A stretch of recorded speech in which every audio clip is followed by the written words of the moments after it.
மேற்கு வங்கத்தின் கொல்கத்தா ஏர்போர்ட்டில் இருந்து இண்டிகோ நிறுவனத்தின் 6E6761 விமானம் 166 பயணிகளுடன் 22ஆம் தேதி மதியம் ஜம்மு காஷ்மீரின் ஸ்ரீநகர் நோக்கி புறப்பட்டது. விமானம் உத்தரப்பிரதேச மாநிலம் வாரணாசி வான் பகுதியை கடந்தபோது அதில் ஏதோ தொழில்நுட்ப கோளாறு ஏற்படுவதை பைலட் உணர்ந்தார். எரிபொருள் கசிவு ஏற்படுவதாக ஏற்பட்ட சந்தேகத்தால் ஏர் டிராபிக் கண்ட்ரோல் அதிகாரிகளை தொடர்பு கொண்டார்.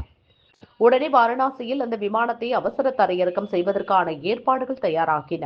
ஏடிசி அதிகாரிகளிடம் இருந்து கிரீன் சிக்னல் வந்ததும் பைலட் விமானத்தை வாரணாசி ஏர்போர்ட்டில் தரையிறக்கினார்.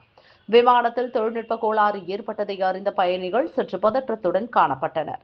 விமானம் வாரணாசியில் தரையிறங்கியதும் 166 பயணிகளும் பத்திரமாக விமானத்தில் இருந்து வெளியேற்றப்பட்டனர். அவர்கள் அனைவரும் பயணிகள் காத்திருப்பு பகுதிக்கு அழைத்து செல்லப்பட்டனர். தொடர்ந்து தொழில்நுட்ப வல்லுநர்கள் சம்பந்தப்பட்ட விமானத்தை ஆய்வு செய்தனர்.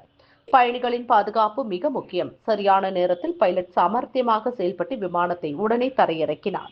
விமானத்தில் உள்ள தொழில்நுட்ப கோளாறு சரி செய்யப்படும். பயணிகள் அனைவரும் மாற்று விமானத்தில் ஸ்ரீநகருக்கு அனுப்பி வைக்கப்படுவர் என இண்டிகோ நிறுவனம் அறிவித்தது.